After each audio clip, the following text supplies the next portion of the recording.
प्यारे मित्रों, हम इस वीडियो में क्लास 9th चैप्टर 2 जिसका नाम बहुपद है का एक्सरसाइज 2.4 सॉल्व करने का प्रयास करेंगे। 2.4 को सॉल्व करने से पहले हम कुछ पॉइंट पढ़ेंगे जो हमें इस एक्सरसाइज को सॉल्व करने में सहायता करेंगे। जैसे देखिए यहाँ पे लिखा हुआ है कि यदि पी एक्स घात n greater than equal to 1, P X का मतलब हो गया कि कोई बहुपद हमने पहले ही बताया था। पी एक्स का मतलब कोई बहुपद हो और वो किस में हो, यक्स में होना चाहिए। कौन से चर में होना चाहिए, यक्स चर में होना चाहिए। पी मतलब पॉलिनोमियल और पॉलिनोमियल का हिंदी बहुपद। यानी कि ये कह रहा है कि हमारे पास कोई बहुपद हो जिसकी घात क्या हो, 1 से या तो बड़ा हो और 1 के बराबर भी हो सकता है। जैसे मान लीजिए 1 से बड़ा x square plus x plus 1, ये आपका बहुपद हो गया और इसको आप पी एक्स बोल सकते हो। वाला एक बहुपद हो और ए कोई वास्तविक संख्या हो, यानी कह रहा है कि हमारे पास एक बहुपद हो और कोई एक वास्तविक संख्या हमारे पास हो। जैसे मान लीजिए कोई संख्या 2 हो तो एक वास्तविक संख्या हो गई। तो हमारे पास दो कंडीशन उत्पन्न होते हैं। पहला कंडीशन ये कि x minus A P X का एक गुणनखंड होता है यदि पी ए बराबर 0। कह रहा है कि मान लीजिए x square plus x plus 1 बराबर क्या है, 0 हो गया। तो अगर हम x के जगह पे कोई वैल्यू रखेंगे, मान लीजिए x के जगह पे हमने 2 रख दिया, हम ऐसे सडनली रख रहे हैं, तो जो x माइनस 2 होगा ये इस बहुपद का क्या होगा, एक गुणनखंड होगा। पहला कंडीशन तो ये उत्पन्न हुआ। और दूसरा कंडीशन आपके पास है कि अगर पी ए बराबर 0 होता है यदि x minus A P X का गुणनखंड है। जैसे मैं कह दूं जो x माइनस 2 है x square plus x plus 1 का क्या है, गुणनखंड है। तो ये गुणनखंड तभी इसका हो सकता है जब x square plus x plus 2 में हम x का मान 2 रखेंगे और इसका मान क्या आ जाए, 0 आ जाए। यानी कि और इसी को आप पी एक्स बोलते हो, तो पी एक्स का मान क्या हो जाए, 0। अब एक उदाहरण देख लेते हैं। उदाहरण में लिखा है जांच कीजिए कि x प्लस 2 बहुपद इतने का गुणनखंड है या नहीं। तो ऊपर वाले से ही आप लिख सकते हो। देखिए x प्लस 2, देखिए यहां से पहले वाले से मिल रहा है, एक की जगह पे 2 है। बहुपद इतने का गुणनखंड है या नहीं है, चेक करना है। तो अगर गुणनखंड है तो x प्लस 2 यानी कि x प्लस 2 बराबर हम 0 कर देंगे, तो x बराबर माइनस 2 आएगा। तो ये मान इसमें रखने पे ये आपका बहुपद क्या हो जाना चाहिए, 0। अगर 0 है हो जाएगा तो गुणनखंड है, और अगर 0 नहीं होगा तो गुणनखंड नहीं है। देखिए पी ए बराबर क्या हो जाना चाहिए, 0 हो जाना चाहिए। तो इसको हल करिए। तो हल करने पे आप x प्लस 2 बराबर 0 कर दीजिए, तो x बराबर माइनस 2, और इसे आप पी एक्स मान लीजिए किसे, जो दिया गया बहुपद है x cube plus 3x square plus 5x plus 6। ठीक है, तो इसमें आप x बराबर माइनस 2 रखिए। तो p माइनस 2 बराबर कितना हो जाएगा, माइनस 2 का क्यूब प्लस 3 गुणे माइनस 2 का स्क्वायर प्लस 5 गुणे माइनस 2 और प्लस 6 हो जाएगा। ठीक, ये आपका माइनस 8 हो जाएगा, और ये 2 दूनी 4 और 4 दिया 12 हो जाएगा, और ये 5 दूनी माइनस 10 और ये प्लस 6। तो इसको जब आप सॉल्व करेंगे तो देखिए 10 और 8 18, माइनस का 18, और 12 और 6 18 प्लस का 18। तो ये सारे कट पिट के क्या आ जाएंगे, p माइनस 2 का मान आपका आ गया 0। तो अगर 0 आ गया तो आप बोल सकते हैं, ऊपर हमने क्या पढ़ा है, गुणनखंड प्रमेय। गुणनखंड प्रमेय का ये पहले से कंडीशन को ये सेटिस्फाई कर गया। तो आप बोल सकते हैं ऐसे कि अतः गुणनखंड प्रमेय के अनुसार, इसमें लिख देते हैं, आगे से आप लिखिए चाहे लिखिए, लिख सकते हैं अनुसार x plus 2 x cube plus 3x square plus 5x plus 6 का एक गुणनखंड है। आगे एक और उदाहरण देख लेते हैं। लिखा हुआ है x cube minus 23x² plus 142x minus 120 का गुणनखंड कीजिए। तो इसका हमें गुणनखंड करना है। तो इसका गुणनखंड पहले हम सीखते हैं क्या मेथड होता है। देखिए सबसे पहले तो जो दिया हुआ है उस बहुपद को हम px मान लेते हैं। px बराबर x cube minus 23x² plus 142x minus 120। अब जो अगला स्टेप करना है वो आपको यक्स की जगह पे कोई ऐसा मान चूज करना है कि इसमें x की जगह पे मान रखो और सॉल्व करने पे क्या मिल जाए हमें आंसर 0 मिल जाए। ये करना है। तो नेचुरल नंबर आपका 1 से स्टार्ट होता है, प्राकृतिक संख्या है। तो सबसे पहले हम x बराबर 1 रखते हैं।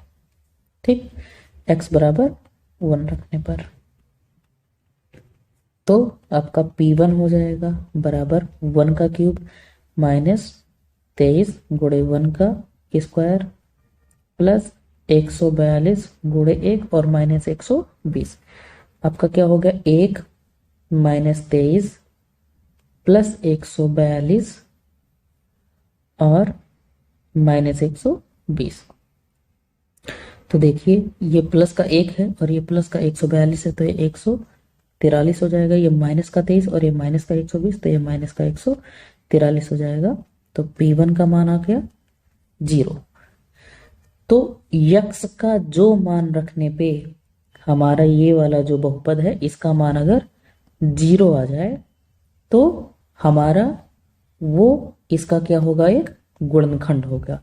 तो इस 1 को आप इधर ले आइए तो x माइनस हो जाएगा। तो आप ये लिख सकते हैं कि x माइनस 1 किसका, x cube minus 23x² plus 142x minus 1 का एक गुणनखंड। अब जब आपको गुणनखंड मिल जाए तो उसी गुणनखंड से इस बहुपद को भाग करना है। और भाग करना आपने पिछले वीडियो में सीखा था। X cube minus 23x² plus 142x और माइनस 120। इसको जब आप भाग करेंगे तो आपको भाग करना आता ही है। इसका पहला पद देखिए, आपको x क्यूब लाना है और यहाँ पे x की पावर केवल 1 है, तो आप x की पावर 2 से भाग करिए तो आपका x क्यूब हो जाएगा और माइनस 1 से भी इसका गुणा होगा तो माइनस x² हो गया। ये माइनस ये प्लस हो जाएगा आपका। ये आपका बचेगा 23x² में से एक x² जाएगा, 22x², वो भी माइनस का बचेगा, प्लस 142x माइनस 120। अब क्या लाना है, 22x², वो भी माइनस में, तो माइनस 22x से गुणा कर दीजिए तो आपका माइनस 22x² आ गया। और 1 से गुणा होगा तो माइनस माइनस आपका प्लस हो जाएगा 22x। ये आपका प्लस, ये आपका माइनस, ये आपका 142x में से 22 घटेगा तो 120x और माइनस 120।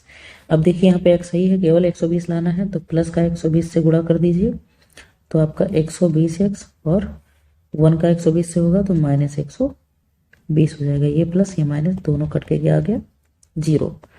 अब भागफल का आया है, देखिए x माइनस 1 तो था ही और आपके डिवाइड करने पे ये आ गया है तो इसको साथ में ले लीजिए। एक तो हमारा आ ही गया था x माइनस 1 और एक हमारा क्या आया है x² minus 22x plus 120, minus 22x plus 120। अब आपको केवल इसे सॉल्व करना है, इस बहुपद को। अब इस बहुपद को आसानी से सॉल्व कर सकते हैं क्योंकि इसकी घात 2 है। तो इसकी घात 2 है तो आपको करना क्या है कि जो लास्ट वाला डिजिट है जो अचर राशि पूरा का पूरा होता है, यानी कि जिसमें अक्षर नहीं लिखे होते हैं, देखिए इसमें अक्षर नहीं लिखे हैं, इसमें x है और इसमें x² है, तो ये जो लास्ट वाला डिजिट है 120, इसका हमें इसको हमें दो फैक्टर में तोड़ना है, और ऐसे फैक्टर में तोड़ना है, यानी यहाँ पे दो गिनती ऐसे आना चाहिए कि गुणा करो तो 120 ही आ जाए, और इन्हीं दोनों को या तो जोड़ दीजिए और या घटा दीजिए, तो आपको ये प्राप्त होना चाहिए, जिसके साथ में x की घात केवल क्या है, 1 है। ठीक है, तो देखिए अगर हम यहाँ पे 12 लिख दें और हम यहाँ पे 10 लिख दें, तो देखिए 12 और 10 को गुणा करेंगे तो आपको मिल जाएगा 120, और 12 10 को जब हम जोड़ देंगे तो आपको ये बीच वाला टर्म मिल जाएगा 22। अब नेक्स्ट स्टेप क्या करना है, जब ये दो डिजिट आपको मिल जाए तो आपको करना क्या है कि इसी डिजिट को चेंज कर देना है, एक्स स्क्वायर यहाँ पे लिख दीजिए, और माइनस इस 22 की जगह पे हमने इन दोनों डिजिट को क्या किया था, जोड़ा था, तो यहीं पे ऐसे जोड़ के ब्रैकेट में लिख देना है, और बाकी x था तो x हमने ऐसे लिख दिया, और प्लस 120, और इस ब्रैकेट को थोड़ा हम बड़ा कर देते हैं। अब कुछ नहीं करना है, ये हम इसको यहाँ पे ऐसे छोटे में लिख देते हैं, 12 और 10, और 12 10 को हमने जोड़ा तो 22 हो गया। ठीक है,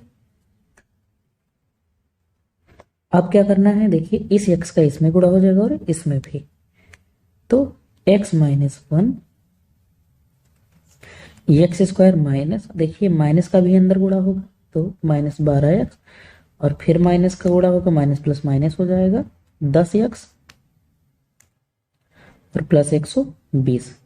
अब क्या करना है कि दो दो का पेयर बना लीजिए, और दोनों पेयर में जो कॉमन हो रहा है उसे कॉमन कर लीजिए, तो x माइनस 1, इन दोनों में क्या कॉमन हो रहा है, देखिए x कॉमन हो रहा है, देखिए यहां पर भी x है और यहां पर भी x है, तो जब x कॉमन ले लीजिए तो यहाँ पे एक x आपका बच गया, और माइनस यहाँ पे 12 बच गया, और यहाँ पे देखिए 10 का टेबल कॉमन हो रहा है, पहाड़ा कॉमन हो रहा है, और चिन्ह हम माइनस ले लेते हैं, माइनस चिन्ह बाहर ले लेते हैं, तो माइनस 10 जब हम कॉमन ले लेंगे तो यहाँ पे प्लस का x बच जाएगा, और यहाँ पे माइनस 10 का जब हम 12 बार गुणा करेंगे तो 120 आ जाएगा। अब x माइनस 1 यहाँ हो गया, जो आपके ब्रैकेट में देखिए सेम आया है, इसको आप एक बार लिख लीजिए, और जो आपने कॉमन ले लिया है उसको एक ब्रैकेट में अलग लिख लीजिए, और यही आपका फाइनल जो है गुणनखंड आ जाएगा दिए गए बहुपद का। और एक बात आप सभी याद रखिएगा कि जो बहुपद की सबसे बड़ी घात होती है, देखिए यहाँ पे घात बहुपद की कितनी है, 3 है, तो आपके गुणनखंड 3 प्राप्त होंगे। अगर यहाँ पे 2 होती तो आपका जो गुणनखंड होता वो केवल और केवल 2 प्राप्त होता। तो देखिए हमारा इसका 3 गुणनखंड प्राप्त हुआ है, एक x बराबर 1, एक x बराबर 12 हो जाएगा, और एक x बराबर 10 हो जाएगा, तो ये आपका फाइनल आंसर हो जाएगा। आगे देखते हैं, प्रश्नावली 2.4 देखते हैं।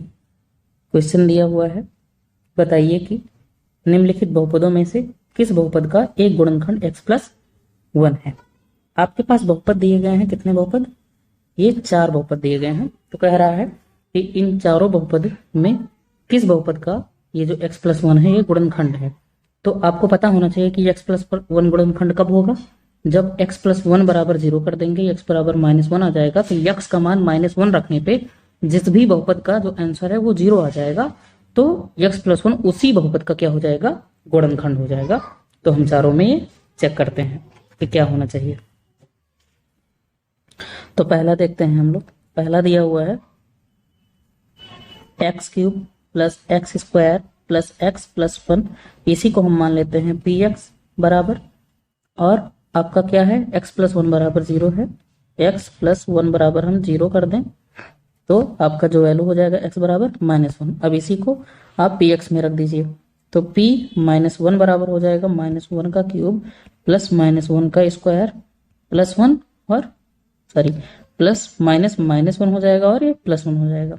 यहाँ पे देखिए ये -1 हो गया, ये +1, ये -1, और यहाँ पे +1, सारे कट गए, p -1 का मान आपका आ गया 0, यानी कि जो आपका x प्लस 1 है वो इस बहुपद का कौन सा बहुपद, x cube plus x square plus x plus 1 का एक गुणनखंड है।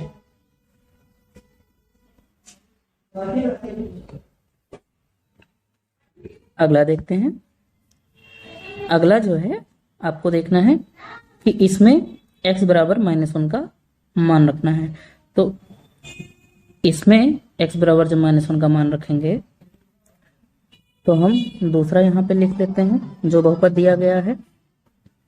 इसका जो बहुपद है वो है x का power 4 plus x cube plus x square plus x plus 1। x लिख देते हैं यहाँ पे x का power 4 plus x cube plus x square plus x plus 1, इसको हम px मान लेते हैं।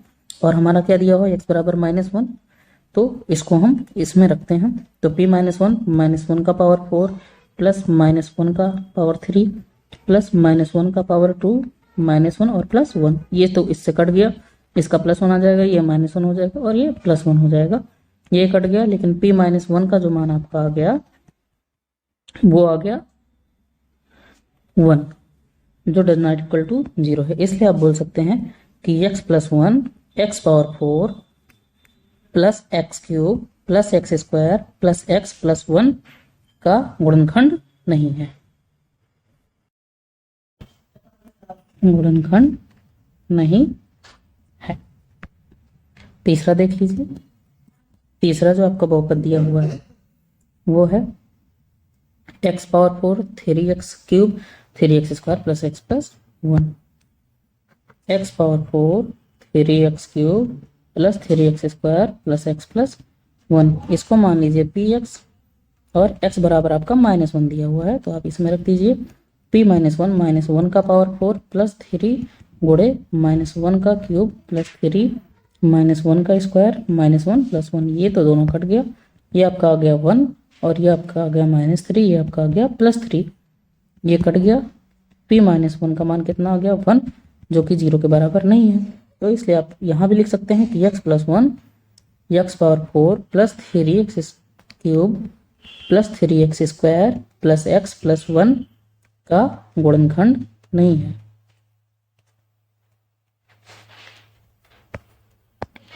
नेक्स्ट देख लीजिए क्या दिया हुआ है। जो आपका चौथा बहुपद दिया हुआ है वो है x cube minus x square minus 2√2x, x cube minus,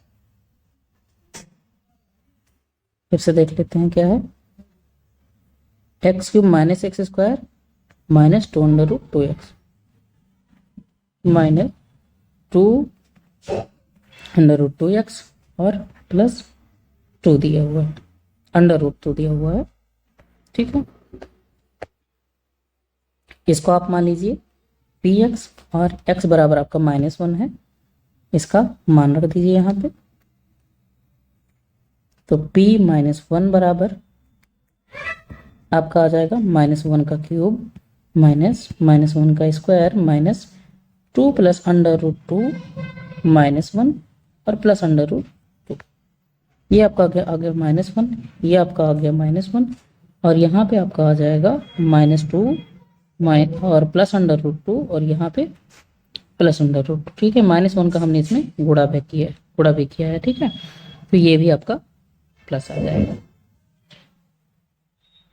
अब देखिए यहाँ पे ये -2 हो जाएगा और ये +2 से कट गया और यहाँ पे आ गया 2√2 p -1 का वैल्यू जो कि 0 के बराबर नहीं है। तो आप इसमें भी ले सकते हैं कि x + 1 x cube minus x square minus 2 plus √2 x plus √2 का गुणनखंड नहीं है। ये सारे आपके आंसर हो जाएंगे। आगे देखते हैं। दूसरा क्वेश्चन कह रहा है गुणनखंड प्रमेय लागू करके बताइए कि निम्नलिखित स्थितियों में से प्रत्येक स्थिति में gx px का एक गुणनखंड है या नहीं है। तो इसका मतलब ये होना चाहिए gx px का गुणनखंड जब ही होगा जब हम gx बराबर 0 करेंगे और जो भी हमें gx का यानी कि इसमें से x का जो मान मिलेगा उस मान को जब हम इसमें रखेंगे और इसका आंसर क्या आ जाना चाहिए 0 आ जाना चाहिए। तो gx px का गुणनखंड होगा, नहीं तो नहीं होगा। तो हम यही चीज करेंगे। तो देखिए हल देखिए क्या क्या आपको दिया हुआ है।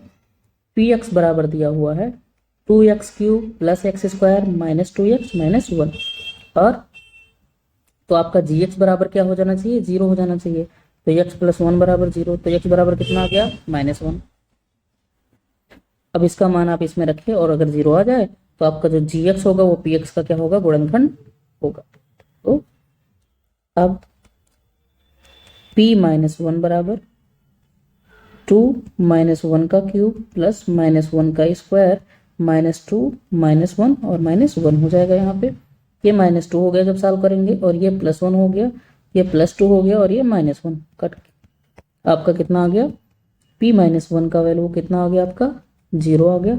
और अगर इसका 0 वैल्यू आ गया तो आप लिख सकते हैं कि गुणनखंड प्रमेय से, गुणनखंड प्रमेय हमने सबसे ऊपर बताया ही है, गुणनखंड प्रमेय से आप कह सकते हैं कि gx px का गुणनखंड है। आगे देखते हैं, दूसरा सवाल देखते हैं क्या दिया हुआ है। px बराबर दिया हुआ है x cube plus 3x square plus 3x plus 1, और gx को क्या करना पड़ेगा, 0 करना पड़ेगा। gx का मान कितना दिया हुआ है x प्लस 2, तो x प्लस 2 बराबर 0, तो x बराबर माइनस 2 हो जाएगा। इसका मान इसमें हम रखेंगे तो p माइनस 2 बराबर हो जाएगा माइनस 2 का क्यूब प्लस 3 गुणे माइनस 2 का स्क्वायर और प्लस 3 गुणे माइनस 2 और प्लस 1 हो जाएगा। तो ये आपका हो जाएगा, ये आपका माइनस 8 आ जाएगा और ये प्लस 12 आ जाएगा, और यहाँ पे माइनस 6 हो जाएगा और यहाँ पे प्लस 1 हो जाएगा। तो देखिए ये आपका कितना हो जाएगा, 8 6 14, और ये कितना हो जाएगा 13, तो 14 में से 13 गया, आपका माइनस 1 हो जाएगा। p माइनस 2 का वैल्यू कितना आ गया, माइनस 1, जो 0 के बराबर नहीं है। तो यहाँ आप लिख सकते हैं कि अतः गुणनखंड प्रमेय से क्या लिख सकते हैं, gx px का गुणनखंड नहीं है। क्यों नहीं है, क्योंकि 0 नहीं आया। अगला देखते हैं, दिया है px बराबर x cube minus 4x square plus x plus 6। हमें gx बराबर क्या करना पड़ेगा, 0, gx का मान x माइनस 3 बराबर 0 है, तो x बराबर कितना वैल्यू आ गया 3, इसका मान ऊपर रखिए तो p3 बराबर आ जाएगा 3 का क्यूब माइनस 4 गुणे 3 का स्क्वायर प्लस 3 प्लस 6। ठीक है, ये आपका 3 त्रिक 9 त्रिक 27 हो जाएगा, और ये 3 त्रिक 9 और 4 9 आपका 36 हो जाएगा, और ये प्लस 3 प्लस 6 6 3 9 हो जाएगा, और यहाँ पे 27 है तो ये आपका प्लस 36 और ये माइनस 36 कट पिट के क्या आ गया 0, यानी जो p3 का मान है वो हमारा क्या आ गया 0। तो आप यहाँ लिख सकते हैं कि अतः गुणनखंड प्रमेय से जो हमारा gx है वो px का एक गुणनखंड है। आगे देखते हैं, तीसरा क्वेश्चन, k का मान ज्ञात कीजिए जबकि निम्नलिखित स्थितियों में से प्रत्येक स्थिति में x माइनस 1 px का एक गुणनखंड है। तो आप देखिए, अगर प्रत्येक स्थिति में x माइनस 1 px का गुणनखंड है ही, तो आपका p1 क्या हो जाएगा 0 हो जाएगा। क्यों, क्योंकि x माइनस 1 बराबर 0 करेंगे तो x बराबर 1 हो जाएगा, और जब x 1 की जगह पे रखेंगे तो p1 बराबर हमेशा 0 आएगा। हमेशा क्यों 0 आएगा, क्योंकि x माइनस 1 हमेशा क्या है, इसका गुणनखंड है। तो आप यहाँ पे लिख सकते हैं, क्या लिख सकते हैं हल में, कि यदि x माइनस 1 px का क्या है, गुणनखंड है, गुणनखंड है, तो जो p1 का मान होगा वो 0 हो जाएगा। अब p1 की जगह पे अब ऐसा भी लिख सकते हैं आप, px का मान 0 होगा, तो px का मान क्या है, x square plus x plus के बराबर 0। तो इसमें और इसी का मतलब p1 बराबर 0, तो हम x की जगह पे क्या रखेंगे 1, तो 1 का स्क्वायर प्लस 1 प्लस के बराबर 0, ये आपका कितना हो जाएगा 2 प्लस के बराबर 0, तो के बराबर आपका कितना आ गया -2, और यही हमको वैल्यू ज्ञात करनी थी कि के की वैल्यू क्या आएगा। अगला सवाल देखते हैं, देखिए इसमें भी इसी प्रकार का हल करेंगे, क्या कि यदि देखिए क्या गुणनखंड है सबका x माइनस 1, तो आप लिख सकते हैं यदि x माइनस 1 px का गुणनखंड है तो जो p1 होगा वो हमारा 0 होगा, यानी कि 2 गुणे 1 का स्क्वायर प्लस k गुणे 1 और प्लस √2 बराबर 0। तो ये आपका कितना हो जाएगा, 2 प्लस k √2 बराबर 0। तो k बराबर आपका कितना हो जाएगा, -√2 और -2।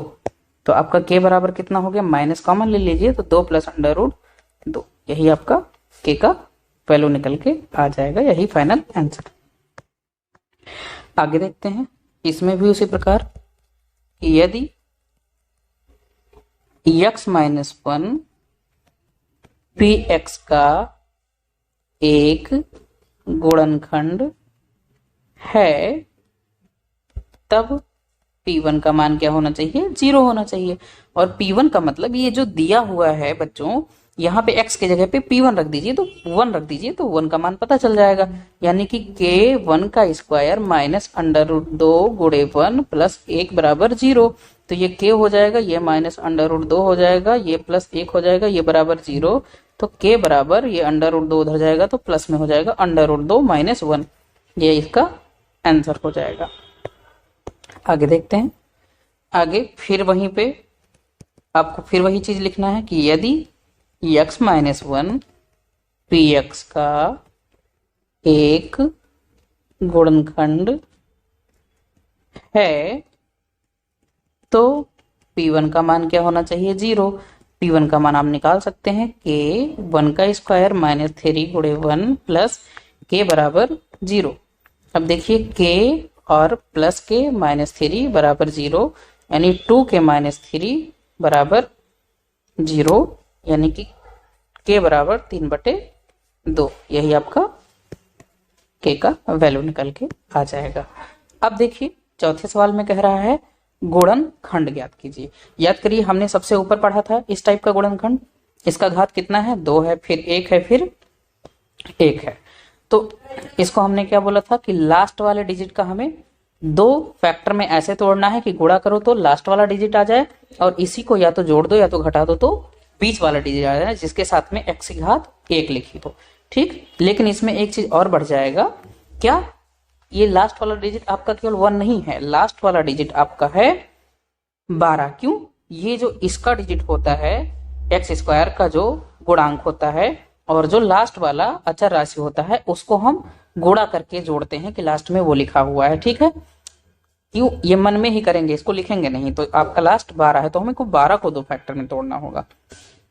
तो 12 को आप 2 फैक्टर में तोड़िए तो 4 और 3 हो जाएगा। 4 और 3 को गुणा करेंगे तो 12, और 4 और 3 को जोड़ेंगे तो 7 आ जाएगा। तो हमने क्या बोला था, फिर आपको कैसे तोड़ना है, क्या करना है, 12x² माइनस 7x प्लस 1 हो जाएगा, और यहाँ पे 12x² हो जाएगा माइनस ये 4 प्लस 3x हो जाएगा, और ये प्लस 1 हो जाएगा। उसके बाद हमने क्या किया था, इसको करना है, तो 12x² माइनस 4x और माइनस 3x प्लस 1 हो जाएगा। 2 का पेयर बनाइए, कॉमन ले लीजिए। यहाँ पे आपका 4 का टेबल कॉमन हो रहा है और x कॉमन हो रहा है, तो 4 × 12 3x और माइनस 1 हो जाएगा, और यहाँ पे -1 कॉमन ले लीजिए तो 3x माइनस 1 हो जाएगा। देखिए दोनों हमारे जो ब्रैकेट में आ रहे हैं वो सेम आ रहे हैं, तो इसको आप एक बार लिख लीजिए और 4x माइनस 1 को एक बार लिख लीजिए, यही आपका गुणनखंड का फाइनल आंसर हो जाएगा। अगला सवाल देखते हैं। सवाल क्या है, 2x² प्लस 7x प्लस 3, ये लास्ट में क्या लिखा है, 3 दूनी 6 मानेंगे कि 6 लिखा हुआ है। हम 6 का 2 फैक्टर तोड़ेंगे और जोड़ेंगे या घटाने पे 7 आना चाहिए। तो देखिए 6 कम 6 हो जाएगा, और 6 और 1 को जोड़ेंगे तो आपका 7 हो जाएगा। तो यहाँ पे क्या लिख सकते हैं, 2x² plus 6 plus 1 x plus 3, इसी डिजिट को चेंज करते हैं। फिर 2x² plus 6x plus x plus 3, इसका अंदर गुणा होगा दोनों में। फिर 2 का पेयर बनाइए, तो आपका क्या हो जाएगा, यहाँ पे 2 का टेबल कॉमन हो रहा है और x, तो यहाँ पे आपका x बचेगा, यहाँ पे 3 बचेगा, और यहाँ पे +1 कॉमन ले लीजिए, कुछ नहीं कॉमन हो रहा है तो x प्लस 3, दोनों ब्रैकेट सेम आ रहे हैं, इसको एक बार लिखिए x प्लस 3, और एक ब्रैकेट में आपका 2x प्लस 1 आ जाएगा, यही आंसर हो जाएगा। अगला सवाल देखते हैं। तो नेक्स्ट सवाल देखते हैं, इसका हल आपका दिया हुआ है 6x² प्लस 5x माइनस 6। जैसा कि पहले हमने बताया है कि x² वाले गुणांक को लास्ट वाले से मल्टीप्लाई करके आपको मन में रख लेना है, यानी कि लास्ट में आपका 36 लिखा है। अब इसको आप 2 डिजिट में तोड़ोगे थोड़ी कैसा होना चाहिए कि जिसको गुणा करिए तो आपका ये आए और उसी संख्या को जोड़िए तो आपका जो x का पावर 1 है उसका गुणांक आना चाहिए। तो इसका जब 2 डिजिट आप ढूंढेंगे तो 9 और 4 हो जाएगा। जब 9 और 4 को मल्टीप्लाई करेंगे तो 36 हो जाएगा। और जब इसी को आप माइनस कर देंगे तो आपका 5 हो जाएगा। फिर आपको करना है 5 की जगह पे 9 माइनस 4 हो गया। फिर x का मल्टीप्लाई दोनों से करिए तो आपका यहाँ 9x हो जाएगा। फिर -4x -6 हो जाएगा। फिर दो का पेयर आप बनाएंगे, देखिए क्या कॉमन बन रहा है, यहाँ पे 3x हो रहा है तो आपका यहाँ 2x प्लस 3 हो जाएगा। यहाँ पे आप -2 कॉमन ले लीजिए तो यहाँ पे आपका 2x और प्लस 3 आ जाएगा।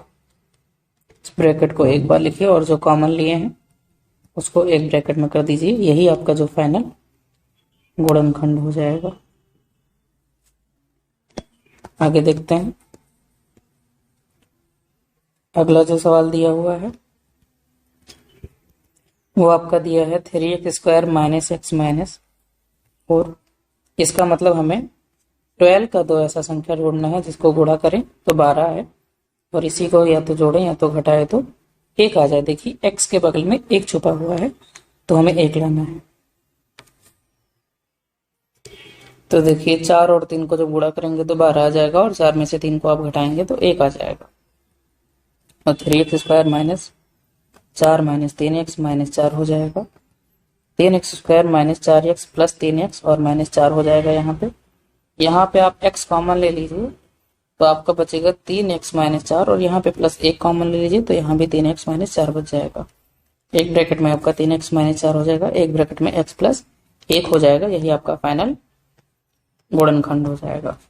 अब ऐसा गुणनखंड हम लोगों ने इस वीडियो की स्टार्टिंग में ही हल किया था उदाहरण के तौर पे। अब इस गुणनखंड को करते हैं जो आपके प्रश्नावली में दिया गया है। हमने क्या बताया था कि ये जो आपका बहुपद दिया गया है x³ -2x² -x प्लस 2, इसमें आपको x का ऐसा मान कोई चूज करना है कि जिसको इसमें रखने पे इसका जो वैल्यू आए पूरा सॉल्व करने पे वो 0 आ जाए। तो देखिए अभी चेक किया जाता है। अगर हम x बराबर 1 इसमें रखें तो p1 बराबर 1 का क्यूब -2 1 का स्क्वायर -1 और प्लस 2 हो जाएगा। तो आपका ये 1 हो गया, यहाँ पे -2 हो जाएगा, यहाँ पे -1 और यहाँ पे प्लस। तो देखिए ये 2 से 2 कट गया, 1 से 1 कट गया, यानी कि x बराबर 1 रखने पे आपका जो p1 का वैल्यू आ गया वो 0 आ गया।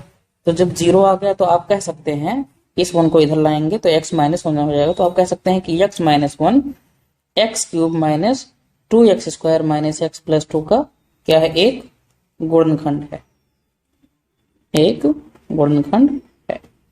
जब गुणनखंड हो जाएगा तो हमने आपको बताया था कि जो आपका गुणनखंड आएगा उससे हम इसको डिवाइड कर देंगे, x³ -2x² -x प्लस 2 को। अब ध्यान दीजिएगा, हमने भाग करने की विधि में आपको बताया था कि ये जो पहला पद x³ है इसी को देखते हुए हम इससे भाग करेंगे। तो देखिए आपके पास x की पावर 1 है और आपको x की पावर 3 लाना है, तो इसका मतलब आपके पास कितना कम है, x की पावर 2 कम है। तो आप x की पावर 2 से इसमें गुणा करेंगे तो आपका x का पावर 3 आ जाएगा। अब जैसे ही इसका गुणा करेंगे तो आपको पता है कि यहाँ के सारे पदों का गुणा इससे होगा तो 1 का भी गुणा इससे होगा। तो 1 का जब गुणा हो जाएगा तो x² ही आ जाएगा, लेकिन यहाँ पे माइनस लगा है तो -x² हो जाएगा। तो आपका यहाँ पे -x² हो गया, ये माइनस और ये प्लस हो जाएगा, ये कट गया। अब ये एक प्लस है और एक माइनस है तो आपका माइनस ही हो जाएगा। तो यहाँ पे आपका -x² बचा और -x प्लस 2। अब आपको -x² लाना है तो हमने यहाँ पे माइनस लगा दिया और आपके पास x की पावर 1 ही है तो केवल x से मल्टीप्लाई कर दीजिए। तो आपका यहाँ पे -x² और जब 1 से मल्टीप्लाई होगा उसका तो माइनस माइनस प्लस हो जाएगा और x हो जाएगा, ये प्लस ये माइनस। तो देखिए यहाँ पे ये दोनों माइनस है तो आपका जुड़ जाएगा, तो ये -2x हो जाएगा और ये +2। अब देखिए आपको क्या लाना है, माइनस का 2x लाना है तो आप माइनस कर दीजिए। यहाँ पे आपके पास x ऑलरेडी है, केवल कमी किस चीज की है, 2 की कमी है। तो आप यहाँ से केवल 2 से मल्टीप्लाई करिए तो आपका -2x हो जाएगा। अब 1 का भी इससे जब मल्टीप्लाई करेंगे देखिए -1 है तो यहाँ पे माइनस माइनस आपका क्या हो जाएगा, मल्टीप्लाई करेंगे तो प्लस, और एक दुक्के आपका 2 हो जाएगा। यहाँ पे ये माइनस का प्लस हो गया और ये प्लस का माइनस हो गया, ये दोनों कट पिट के क्या आ गया, 0 आ गया। अब आप इसको कैसे लिख सकते हैं, x माइनस 1 आपका पहले से था और जो भागफल आया है उसको लिख दीजिए x square minus x minus 2, x square minus x minus 2।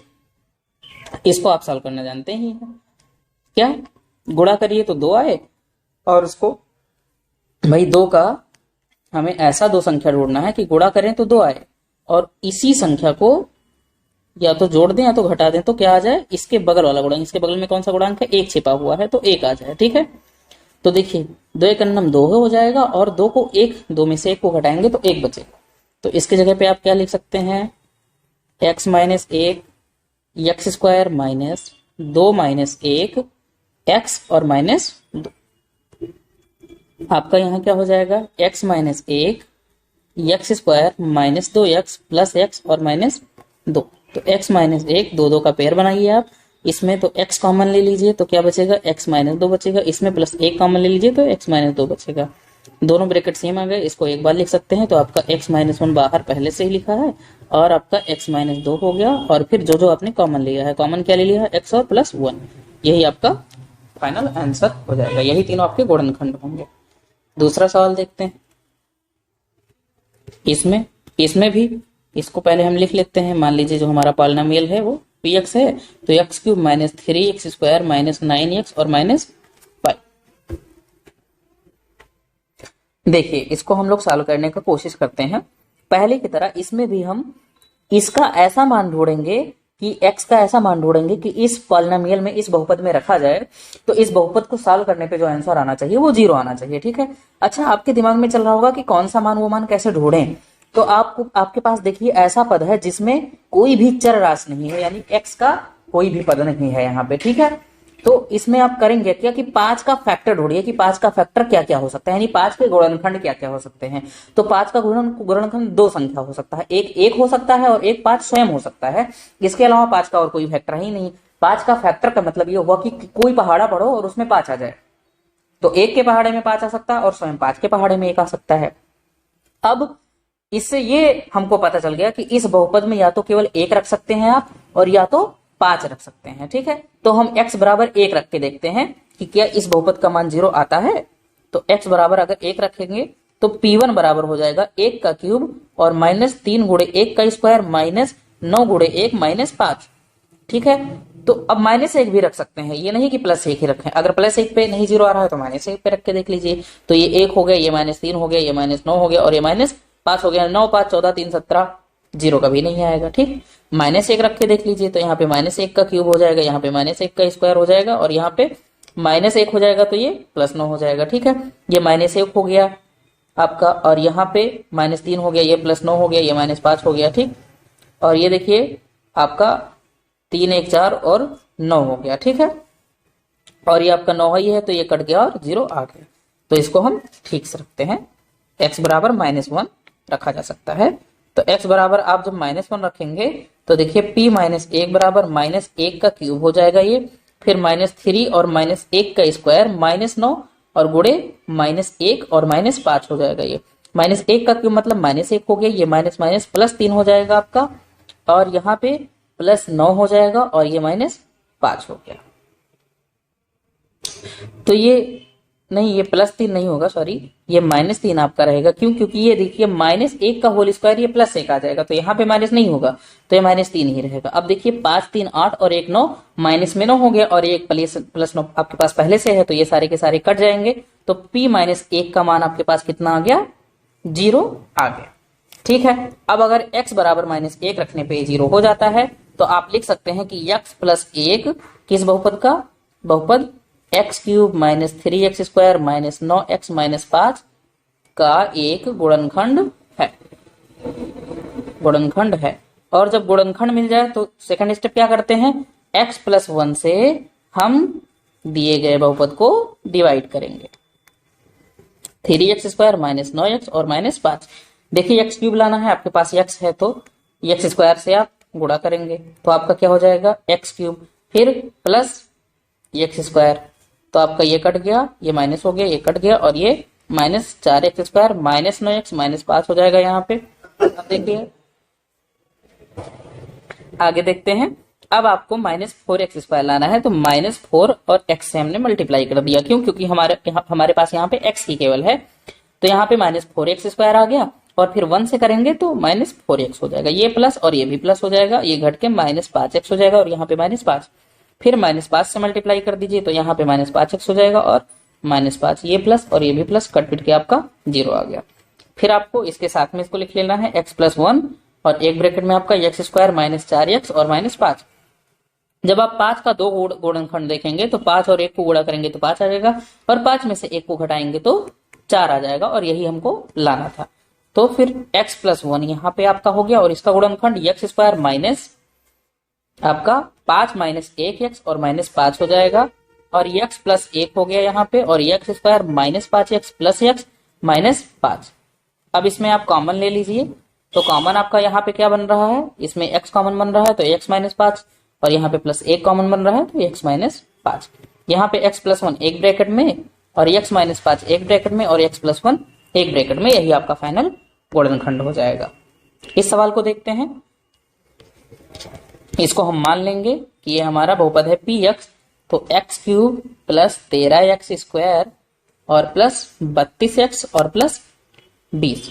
अब इसमें हम x का ऐसा मान रखेंगे कि ये बहुपद हमारा क्या हो जाना चाहिए, 0। कैसे मान रखेंगे? 20 का हम देखेंगे गुणनखंड क्या क्या हो सकता है, तो 20 का गुणनखंड आपका 2 हो सकता है और 4 हो सकता है और 1 भी हो सकता है और 5 हो सकता है, 10 हो सकता है और स्वयं 20 हो सकता है। तो अब इसमें x का मान रखते हैं। x का मान हम -1 रख के पहले देखते हैं क्या आता है। तो x बराबर आप -1 जब रखेंगे तो p -1 बराबर -1 का क्यूब हो जाएगा और प्लस 13 -1 का स्क्वायर प्लस 32 -1 और प्लस 20। जब इसको आप सॉल्व करेंगे तो यहाँ पे -1 हो जाएगा, यहाँ पे प्लस 13 हो जाएगा, यहाँ पे -32 हो जाएगा और यहाँ पे प्लस 20 हो जाएगा। ये देखिए 20 और 13 33 और 1 घटाएंगे 32, ये प्लस का 32 और ये माइनस का 32, तो सब कट जाएगा। तो p -1 का जो आपका मान आ गया 0। अगर p -1 का मान 0 आ गया तो आप बोल सकते हैं कि x+1 किस बहुपद का, इस बहुपद का जो दिया गया है x³ plus 13x² plus 32x और प्लस 20 का एक गुणनखंड है। और जब आपको ये कहने को मिल जाए कि एक गुणनखंड है तो आप तुरंत उसको डिवाइड कर दीजिए नेक्स्ट स्टेप में। तो x+1 से हमें डिवाइड करना है, x³ plus 13x² plus 32x और प्लस 20। तो आपको x³ लाना है, x² से गुणा करिए तो x³ हो जाएगा और प्लस x² हो जाएगा, ये माइनस यहाँ पे आपका 12x² बचेगा प्लस 32x और प्लस 20। ठीक है, अब यहाँ पे आपको 12x² लाना है, तो आप 12x से गुणा करिए तो यहाँ पे आपका 12x² आ जाएगा और प्लस 12x आ जाएगा, घट जाएगा। ये आपका कितना बचेगा, देखिए ये आपका 20x बचेगा और प्लस 20। यहाँ पे प्लस 20 से मल्टीप्लाई करिए तो आपका यहाँ पे 20x और प्लस 20 आ जाएगा। दोनों माइनस करिए तो आपका शेषफल यहाँ पे 0 आ गया। जैसे ही शेषफल 0 आ जाए दोनों को उठा के यहाँ पे लिख लीजिए जो भागफल आया है और जिससे आपने भाग किया है। तो x² प्लस 12x प्लस 20 आपका यहाँ पे आ गया। अब देखिए 20 का 2 गुणनखंड निकालिए, तो देखिए हमने 10 दूना 20 होता है और 10 और 2 को जोड़िए तो आपका क्या आ जाता है 12, और 12 आना चाहिए, मिल गया हमें। तो हम गुणनखंड इसका निकाल सकते हैं, x² प्लस 10 प्लस 2x और प्लस 20 हो जाएगा। तो आपका यहाँ पे x+1 हो गया और ये x² plus 10x plus 2x plus 20 हो जाएगा। ये आपका x+1 हो गया, कॉमन लीजिए तो x कॉमन लेंगे यहाँ पे तो आपका x प्लस 10 बचेगा और यहाँ पे 2 कॉमन लेंगे तो x और प्लस 2 धम्मा 20 हो जाएगा। अब जो सेम आया है उसको एक ब्रैकेट में लीजिए x+10 और जो कॉमन ले लिया है उसको एक ब्रैकेट में लीजिए, ये आपका गुणनखंड आ गया। अगला सवाल देखते हैं। दिए गए बहुपद को आप px मान लीजिए, तो px बराबर 2y³ plus y² minus 2y और माइनस 1। तो 1 का फैक्टर 1 होता है, तो पहले हम x बराबर 1 रख के इसमें देखते हैं। x बराबर 1 अगर रखेंगे तो p1 बराबर 2 और 1 का क्यूब प्लस 1 का स्क्वायर और माइनस 2 गुणे 1 और माइनस 1, तो ये आपका आ जाएगा 2 और ये प्लस 1 आ जाएगा, ये माइनस 2 और ये माइनस 1 माइनस 1 माइनस 1 और 2 माइनस 2 कट गया, तो P1 का मान आपका 0 आ गया। अगर P1 का मान 0 आ गया तो आप बोल सकते हैं कि x minus 1 2y cube plus Y square minus 2y और माइनस 1 का एक गुणनखंड है। दोस्तों हम थोड़ा फास्ट इसको कर रहे हैं, क्यों? क्योंकि इसको हमने विस्तार से और धीमी गति से सबसे ऊपर एक उदाहरण दे दिया है, इसीलिए हम समय की बचत करते हुए थोड़ा इसका फास्ट सॉल्यूशन आपको दे रहे हैं। जैसे ही आपका गुणनखंड निकला जाए वैसे ही आपको इससे भाग करना है x माइनस 1 से 2y cube plus Y square minus 2y minus 1 को। इसको आप भाग करेंगे तो देखिए आपको 2y क्यूब लाना है, तो 2 से गुणा करिए और y स्क्वायर से गुणा करिए, तो आपका 2y क्यूब आ जाएगा। लेकिन जब माइनस 1 से करेंगे इसका तो माइनस 2y स्क्वायर आ जाएगा, ये आपका माइनस हो गया और ये आपका प्लस हो जाएगा। ये जब दोनों आपका प्लस है तो जुड़ जाएगा, तो 3y स्क्वायर हो जाएगा और माइनस 2y माइनस 1 हमने ऐसे उतार लिया। आपको 3y स्क्वायर लाना है तो प्लस 3y से हमने गुणा कर दिया, तो 3y स्क्वायर आ जाएगा और माइनस 1 का जब उससे करेंगे तो माइनस 3y आ जाएगा। ये आपका माइनस, ये आपका प्लस, एक प्लस हो गया आपका, तो अब घट जाएगा, तो ये आपका केवल y माइनस 1 हो जाएगा। और देखिए यहाँ पे थोड़ी हमने एक गलती कर दी है, इसको आप सुधार लीजिएगा। यहाँ पे आपका y होना चाहिए, हमने जल्दबाजी में x लिख दिया है, और यहाँ भी आपका y होना चाहिए, और ये हमने ये y में आपका जो है बहुपद है, तो आप यहाँ पे y बराबर 1 लेंगे। ठीक है, इसके लिए क्षमा कीजिएगा। तो आपका ये जो है y माइनस 1 है, तो देखिए यहाँ पर भी y माइनस 1 है, तो आप यहाँ प्लस 1 से गुणा कर दीजिए, तो ये आपका शेषफल जो है 0 यहाँ पे मिल जाएगा। जैसे ही शेषफल आपको 0 मिल जाए वैसे आप लिख सकते हो y minus 1 2y square plus 3y और प्लस 1। अब देखिए इसको यहाँ पे समझ लीजिए 2 लिखा है, तो गुणा कीजिए 2 आए और जोड़िए या घटाइए तो 3 आना चाहिए। तो 2 का गुणा 1 से करोगे तो 2 आएगा, और 2 और 1 को जोड़ोगे तो आप 3 आ जाएगा। तो यहाँ पे आप y माइनस 1 लिख लीजिए, और इसका सॉल्यूशन हो गया 2y square plus 2 plus 1y और प्लस 1, तो y माइनस 1 हो गया आपका। और यहाँ पे 2y स्क्वायर प्लस 2y और प्लस y प्लस 1 हो जाएगा। यहाँ पे आपका y माइनस 1 है, और आपका यहाँ कॉमन ले लीजिए 2y, तो आपका y प्लस 1 बचा, और यहाँ पे प्लस 1 कॉमन ले लीजिए तो यहाँ भी y प्लस 1 बचा। आपका आ गया y माइनस 1 एक ब्रैकेट में, y प्लस 1 एक ब्रैकेट में, और 2y प्लस 1 एक ब्रैकेट में। यही आपका आंसर हो जाएगा। देखिए हमने यहाँ पे x लिख दिया था पहले, फिर हमने y क्यों किया? क्योंकि ये देखिए y चर में बहुपद है, इसलिए यहाँ पे px नहीं py लिखेंगे हम। और यहाँ पे भी आपका y माइनस 1 हो जाएगा, क्योंकि x होता तो आप डिवाइड कैसे कर पाते, इसलिए आपका ये फाइनल आंसर हो जाएगा। तो ये आपका चैप्टर समाप्त होता है, सॉरी चैप्टर नहीं, एक्सरसाइज समाप्त होता है। मिलेंगे नेक्स्ट एक्सरसाइज में ऐसे ही कुछ अच्छी जानकारियों के साथ। और अगर वीडियो अच्छी लगी हो तो लाइक शेयर और सब्सक्राइब करें। धन्यवाद।